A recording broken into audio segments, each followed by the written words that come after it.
Kami hanya mengingatkan kembali karena dari sidang-sidang sebelumnya juga khususnya ke KPU tadi rekan-rekan saya sudah mengingatkan kata kehati-hatian. Sesudah kami teliti di Undang-Undang KIP itu nggak ada istilah kehati-hatian. Mari kita sama-sama buka. Ya, kalaupun ada itu ditafsirkan ke arah situ. Nanti aja, Bang, dijawabnya. Jadi kita jangan membaluti urusan ini dengan kehati-hatian. Ada arahnya kalau uji konsekuensi, arahnya mungkin ke situ. Tetapi secara eksplisit tidak ada istilah kehati-hatian dalam Undang KIP. Kenapa? Karena ini keterbukaan untuk publik. Tadi kami hanya mengikuti penjelasan dari Ibu Majelis. Kalau sudah publik tidak ada kehati-hatian sebenarnya. Kedua, yang kami komentari adalah kami dari tim kuasa hukum dari pemohon ini. Dalam uji konsekuensi itu seharusnya siapa yang dilibatkan dan hasilnya untuk siapa, kan gitu. Kalau untuk hanya pemohon ini percuma. Kami sudah tahu kok. Kami hanya minta legitimasi saja kok dalam urusan ini. Untuk itu saya pikir negara ya diwakili KPU saat ini kami mohon untuk jangan berlapis lagi di kata kehati-hatian itu. Terserah. Kalau menurut saya di Undang-Undang KIP tidak ada istilah kehati-hatian. Terima kasih yang mulia. Ada lagi dari pemohon, silakan. Ya, tambahan sedikit saja untuk khusus proses mediasi dengan KPU Solo itu yang paling unik, menarik adalah sampai saat ini ketika kami minta kan KPU Solo tidak pernah memberikan salinan ijazah. Ya. Nah, kemudian kami jelaskan bahwa kami sudah mendapatkan salinan ijazah sekalipun disensor dari KPU Pusat dan KPU Jakarta. Dan mereka sudah KPU Solo mestinya aware itu karena luas dipublikasikan. Nah, ketika kami tanyakan kenapa tetap tidak ingin memberikan salinan ijazah KPU Solo, alasannya sedang uji konsekuensi. Terus saya menggunakan analogi, aneh ini jawaban KPU Solo. Kalau saya analogikan kepolisian, KPU Pusat itu Mabes Polri, KPU Jakarta itu Polda Metro Jaya, sementara di Solo itu cuma Polsek. Kenapa Polres ini tidak mengikuti jurisprudensi yang sudah dibuat oleh Mabes Polri dan Polda Metro Jaya, tapi berasumsi atau berdalih sedang dilakukan uji konsekuensi terhadap ijazah yang jelas-jelas di sidang pertama ditegaskan catatannya bahwa menyangkut ijazah itu terbuka. Ya, ada lagi Pak? Silakan. Terima kasih majelis. Melihat penjelasan dari bapak-bapak dari KPU, kita melihat selama ini dalam menjawab pertanyaan masyarakat soal keterbukaan informasi publik terjadi kesewenang-wenangan. Pertama, ketika permohonan dari masyarakat ditolak dengan alasan bahwa ini informasi yang dikecualikan, mereka tidak melakukan uji konsekuensi. Padahal menurut ketentuan, uji konsekuensi itu harus dilakukan terlebih dahulu sebelum menyatakan bahwa dokumen ini sebagai informasi yang dikecualikan. Kemudian kalau saya melihat perkembangan sejarah mengenai ijazah palsu di kalangan pejabat publik, tahun 2006 terjadi diskusi publik di salah satu hotel yang diselenggarakan oleh sebuah lembaga penelitian melibatkan Mabes Polri, dari DPR, dari Kementerian Dalam Negeri. Saya ingat Profesor Rias Rasid sebagai salah satu narasumber. Itu terungkap 60% pejabat publik memiliki ijazah palsu. Dan memang waktu itu karena baru memasuki reformasi, ada yang sekedar punya ijazah supaya bisa jadi caleg. Jadi rupanya sisa-sisa mengenai ijazah palsu ini sampai sekarang masih berkelanjutan. Kami melihat KPU punya sumbangsi paling besar karena faktor verifikasi itu menjadi titik lemah di situ. Verifikasi faktual sama sekali tidak dilakukan, dan kalaupun dilakukan pun mafia ijazah palsu ini sudah pegang universitas abal-abal, sudah pegang oknum-oknum pejabat di KPU untuk menyatakan bahwa ini sah. Sehingga kami berharap persidangan ini harus menjadi momentum untuk KIP bersama kita semua memperbaiki sistem. Kita bayangkan debat mengenai ijazah palsu Jokowi 10 tahun tidak berkesudahan, ditambah lagi KPU ini bersikap tertutup. Padahal ketertutupan sikap KPU harus didasarkan kepada kepentingan lebih besar yang harus dilindungi apabila informasi ini mau dibuka atau mau ditutup-tutupi. Sekarang kami ingin tanya KPU, sikap KPU tertutup ini kepentingan lebih besar apa yang mau ditarget? Apakah melindungi Jokowi atau melindungi keingintahuan publik tentang kebenaran ijazah ini? Saya minta dijawab. Terima kasih. Ya. KPU mau menjawab? Oke, sekali aja.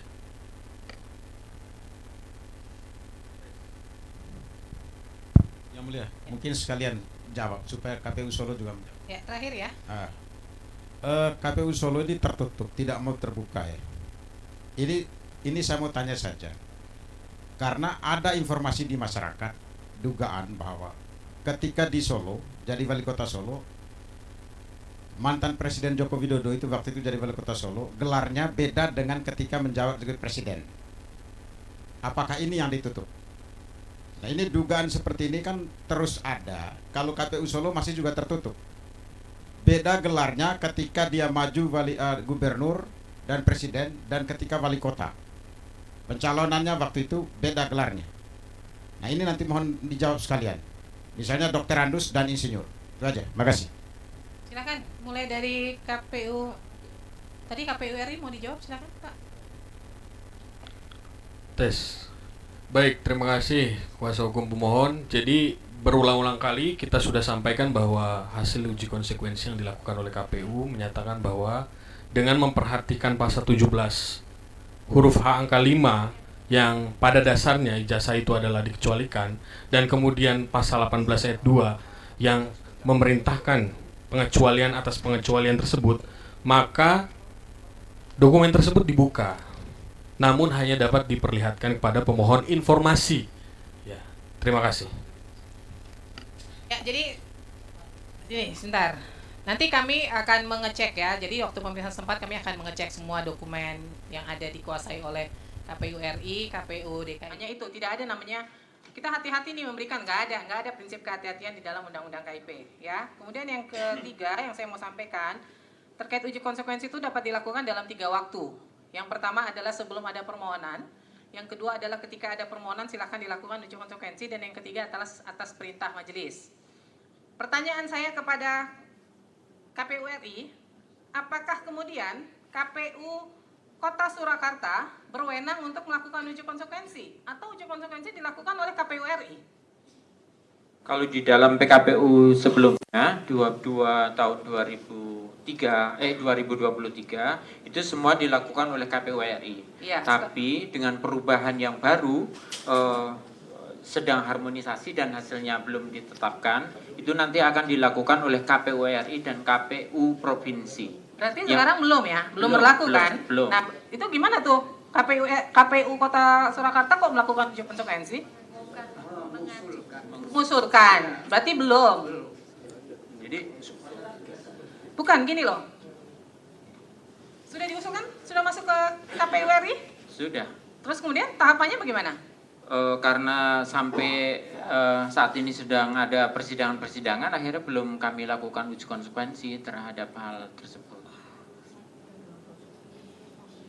Jadi gini, artinya sekarang seluruh KPU se-Indonesia masih mengacu kepada hasil uji konsekuensi yang dilakukan oleh KPU RI. Betul. Betul kan? Betul. Pertanyaan saya sama KPU Solo, silakan Anda nanti KPU Kota Surakarta, silakan Anda coba pertimbangkan. Ketika sekarang masih mengacu ke KPU RI menyatakan informasi yang dimohonkan di poin B terbuka, KPU DKI Jakarta menyatakan terbuka.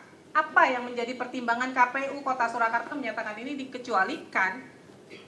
Saya rasa KPU RI sebenarnya tidak perlu melakukan uji konsekuensi, orang dia nyatakan terbuka. Kok ini kalau dilakukan uji konsekuensi blunder lagi. Itu loh, karena kan pusatnya di RI sudah menyatakan terbuka. Gimana tuh? Apa sih dasarnya dikecualikan atau apa sih? Jadi kalau di Solo Ibu, satu, memang kita harus menyatakan bahwa ada prinsip kehati-hatian yang kita harus pertimbangkan. Satu, karena kita KPU di daerah.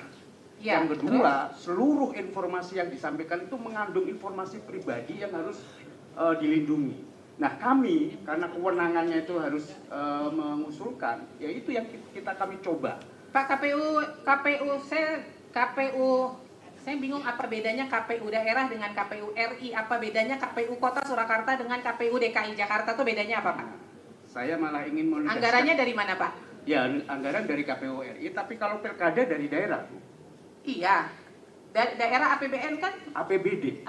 Ya APBD kan? Iya. Undang-undang Keterbukaan Informasi kan masuknya ke APBN, APBD, sumbangan masyarakat dan bantuan luar negeri adalah badan publik, Pak. Bapak bagian badan publik bukan? Iya, betul. Apa yang membedakan badan publik KPU Kota Surakarta dengan badan publik KPU DKI Jakarta? Kalau berkaitan ini malah saya ingin sampaikan bahwa KPU Kota Surakarta itu badan publik daerah. Iya, terus? Yang harusnya kewenangannya itu ditangani oleh KIP provinsi. Pak, Bapak bilang ditangani oleh KIP provinsi, sementara uji konsekuensinya mengacu ke RI. Iya, itu Struktural bukan, Bapak? struktur di kami. Struktural kan? Iya. Ya, struktural kan? Berarti secara sistem Bapak tuh ada di bawah KPU RI kan?